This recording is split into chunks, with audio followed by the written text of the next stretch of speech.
Vamos a analizar ahora la política, pero la política internacional con Juan Pablo Julier, que ya está con nosotros. Hola Juanpi, ¿cómo estás? Buenos días. ¿Qué tal? Buen día. Dejamos la política interna, la nuestra. Ayer fue una jornada, como No sé si decía. es el mejor día, porque me parece que van a estar todos más interesados por la otra, pero bueno. Pero vamos a hablar de algo también importante, que es Sí. la cumbre de la CELAC y de países europeos, que va a tener también presencia argentina. Así es, y también es importante en este caso en particular, porque más allá de la temática de la cumbre, hay dos cosas en particular que yo siempre marco en torno a CELAC. Primero, que es un foro que, a diferencia de OEA, incluye países que en otros lugares están excluidos, como Cuba, como Nicaragua, como Venezuela, que por ahí por sus situaciones políticas internas y domésticas suelen ser de alguna manera marginados o de alguna forma sancionados con su no participación en estos foros. Bueno, CELAC participan igual.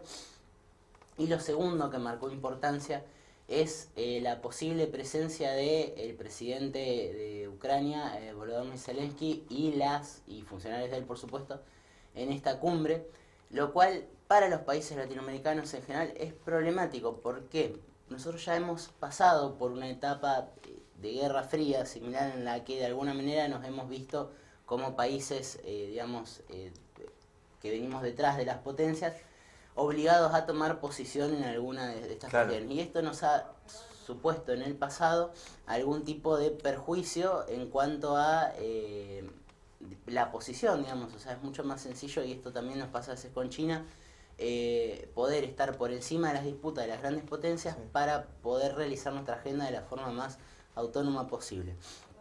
Bueno, finalmente Zelensky no va a venir a la cumbre de la CELAC. Hay un poco ahí una discusión de si no viene porque no quiere venir o porque los países de Latinoamérica lo rechazaron, o si era la Unión Europea la que decidía o si era la CELAC la que decidía. Más allá de estas cuestiones, me parece que lo importante ahí es el tema de esta incomodidad de los países latinoamericanos con esta cuestión de tomar una posición. Claro, porque después te condiciona. Te condiciona, sin duda, en el escenario internacional. Es algo que Zelensky lo marcó recientemente, hablando en el escenario de la Unión Europea, por ahí una falta de apoyo a los países latinoamericanos. Es una cuestión más de marketing político y de discurso, porque es muy poco lo que un país latinoamericano podría aportar más allá del voluntarismo a la causa ucraniana. La verdad es que ninguno de los países latinoamericanos nos caracterizamos por tener grandes armamentos o cuestiones militares a la altura al menos de los aliados de la OTAN, que son los que le están prestando hoy asistencia a Ucrania. Entonces por ahí es más una cuestión de señal política que otra cosa, y a nosotros esa señal política nos puede salir eventualmente muy caro, sobre todo de cara a que Rusia hoy está formando parte de los BRICS, que es un bloque que está prometiendo mucho a futuro, que no quiere decir que esto sea o se plasme eventualmente en una verdadera fuerza o en una cuestión de relevancia a nivel internacional, pero como sea es un bloque grande con economías muy grandes que hoy está intentando disputar la primacía del dólar a nivel internacional. Y en este escenario donde es un momento bisagra y no sabemos finalmente cómo va a quedar este podio de potencias, no es una buena idea aliarse o comprometerse demasiado con ninguna en particular.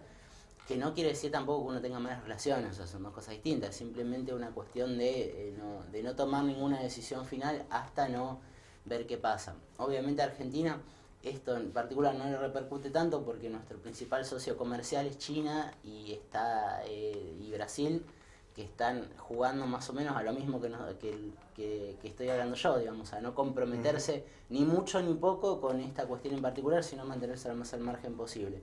Nosotros creo que esto ya lo hemos hablado, con Rusia no tenemos una gran relación comercial, por lo cual particularmente está este conflicto entre Ucrania y Rusia, que por otro lado siempre lo hemos dicho, o sea, es un episodio más del enfrentamiento de Rusia y Estados Unidos, no tiene tanto que ver Ucrania en sí, es simplemente el escenario, el infortunado escenario donde se ha desarrollado uno más de estos enfrentamientos. Por ahí sí Brasil en cambio tiene un poco más de cuestiones ahí comerciales con Rusia afinadas, que siempre le ha pesado bastante, y que le ha supuesto a Bolsonaro, un presidente completamente alineado con Washington, tener que ir en plena guerra a entrevistarse con Vladimir Putin. Entonces por ahí también cada país latinoamericano tiene sus distintas cuestiones y ha visto o ha apoyado de forma diferente esta cuestión. es un punto, digamos, también extraño en el sentido de que no ha sido Washington el que más ha presionado por la presencia de Ucrania acá, sino más la Unión Europea, que irónicamente son quienes más han pagado las consecuencias de una guerra en la que tampoco tienen nada que ver. Entonces, esto un poco habla de cómo es la política internacional en el mundo, de verdaderamente cómo las distintas influencias pasan por fuera o por arriba de lo que son las realidades de cada bloque. Es una cuestión complicada, como dije en principio, para mí es mejor que no venga, sinceramente, es una opinión personal, pero es también una realidad en el sentido de que nos da, lo que decía, libertad y nos mantiene lejos de conflictos armados que no tienen nada que ver con la región también. Entonces, por ahí son cuestiones que hay que cuidar un poco más a nivel de política internacional. Bueno, como lo decías, para después no estar condicionado. Exactamente. Juanpi, nos encontramos la semana que viene. Gracias.